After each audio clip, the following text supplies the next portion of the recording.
Welcome to The Explainer. Okay, today we're diving into a story that honestly sounds like it was ripped straight out of a Hollywood heist movie. We are unpacking the totally wild, cinematic history of the Men's Soccer World Cup trophy. I mean, we're talking international heists, heroic dogs, priceless artifacts secretly hidden under beds during wartime, and a multi-million-dollar true crime mystery that is still ongoing. We're going to explore the anatomy, the incredibly strict security rules, and the astonishing secrets behind sport's greatest prize. So, get ready, because this is a thrilling ride right from the start. Let me kick things off with a quick challenge question for you. Who is legally allowed to touch the real World Cup trophy with bare hands? Like, if you're a fan watching the final, or even the team manager, can you just walk up and grab it? Keep that in the back of your mind, because the strict rules we uncover a bit later are absolutely going to blow your mind. Now, to understand the extreme security we see today, we really have to start with the first half of our narrative. Part 1. The Jules Rimet survival story. You might not know this, but historically there have actually only been 2 trophy designs in the entire history of the tournament. The very first was the Jules Rimet trophy, which was created by a French sculptor named Abel Lafleur. And honestly, the fact that it survived as long as it did is kind of a miracle. During World War II in the 1940s, there were massive fears that the Nazi regime would loot the prize, so the Italian vice president of FIFA, a guy named Ottorino Barassi, secretly smuggled the trophy out of a bank vault in Rome, and his high-tech security solution, he literally hid it in a shoebox under his bed for the duration of the war. The Nazis actually searched his house, but they completely missed it. All right, fast forward to just 4 months before the 1966 tournament in England. The trophy was stolen right out of an exhibition hall in London. A massive £15,000 ransom note was sent, and Scotland Yard was completely baffled. But a week later, a man was walking his collie dog, named Pickles, in South London. Pickles starts frantically sniffing this package wrapped in old newspaper under a garden hedge. And guess what? It was the missing World Cup. Pickles became an overnight global celebrity. He basically saved the tournament and rightfully won a lifetime supply of dog food. Now, according to the old FIFA rules, if a country won the tournament 3 times, they got to keep the trophy forever. Pelé's legendary Brazilian team did exactly that in 1970. But then, in 1983, disaster struck. Highly organized thieves infiltrated the Brazilian Football Confederation headquarters in the dead of night. The night watchman was completely overpowered and tied up. The thieves took a crowbar to this custom bulletproof cabinet, and just like that, the original trophy vanished. Forever. The exact same cup that miraculously survived World War II in a London heist was entirely gone. So what actually happened to it? Well, the 1983 heist remains an enduring true crime mystery to this day. The most heartbreaking theory out there is that it was simply melted down into untraceable gold bars, destroying a priceless piece of history forever. But others firmly believe it was sold fully intact to a wealthy private black market collector, and that it's just sitting in some secret underground vault right now. And that brings us right into Part 2. Anatomy of the Modern Cup. Desperate for a replacement before the 1974 tournament, FIFA chose a new masterpiece by Italian sculptor Silvio Gazzaniga. And notice the dramatic evolution here. The original Jules Rimet featured Nike, the Greek goddess of victory, and it was crafted from gold-plated sterling silver sitting on a stunning blue lapis lazuli base.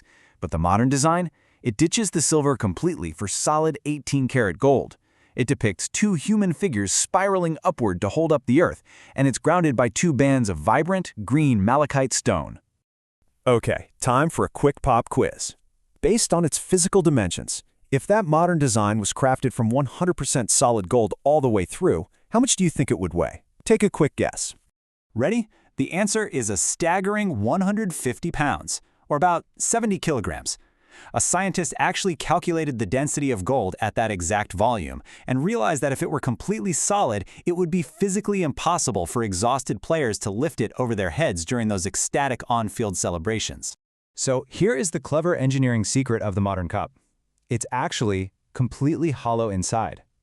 Because of this brilliant design choice, the structure is crafted from just 11 pounds, about 5 kilograms, of 18-karat gold.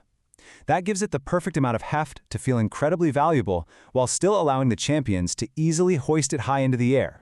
But hey, don't let that hollow inside fool you into thinking it's cheap. The literal meltdown value of that 11 pounds of gold is roughly $250,000. However, its cultural and insurance valuation sits at a mind-bending $20 million. That easily makes it one of the most valuable trophies in all of global sports.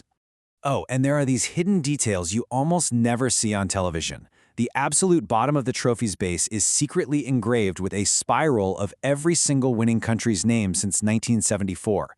And what's really beautiful is they are written in their native languages. So for example, when Germany won in '74, it was engraved as Deutschland. It's just a gorgeous, hidden record of soccer history. Now, because of the trophy's staggering $20 million value, and honestly, the lingering trauma of that 1983 theft, handling procedures have entirely changed. Let's look at Part 3, the strict handover rules. Security protocols today are literally on par with moving state secrets. First and foremost, that old rule is completely dead. Absolutely no country gets to keep the modern gold trophy permanently, no matter how many times they win it. When it's not in use, the real original cup is locked away inside a high-security vault at the FIFA World Football Museum in Zurich, Switzerland. The winning teams, they only get to hold the real cup for a few glorious minutes on the pitch during that initial celebration. And that leads us directly to something called the swap. Immediately after those on-field celebrations end and the cameras stop rolling, FIFA agents swiftly move in. They securely take back the solid gold original and hand the winning team a gold-plated bronze replica, which is officially known as the winner's trophy. The team takes that bronze replica onto the plane and back to their home country for the parades, while the real one goes straight back into the Swiss vault. Which finally brings us back to our initial challenge question. Remember, who is legally allowed to touch it? Well, the answer is dictated by the extreme white glove rule. Legally, only actual tournament winners, meaning the players and the coaches who actually earned it, and sitting heads of state, like presidents or prime ministers, are permitted to touch the real trophy with bare hands. Every single other human being on Earth, including FIFA executives and the security teams who transport it, must wear pristine white gloves. As we wrap up this explainer, we kind of have to bring it full circle to where we started. I mean, we know exactly where the modern cup is today, safely locked away in Zurich under strict white glove security. But the stark reality is that the permanent loss of the original cup remains one of the highest value unsolved collector mysteries in sports history. It's basically a ghost haunting the beautiful game. Every 4 years, we watch the champions hoist that modern malachite and gold masterpiece. But it leaves us with one haunting question.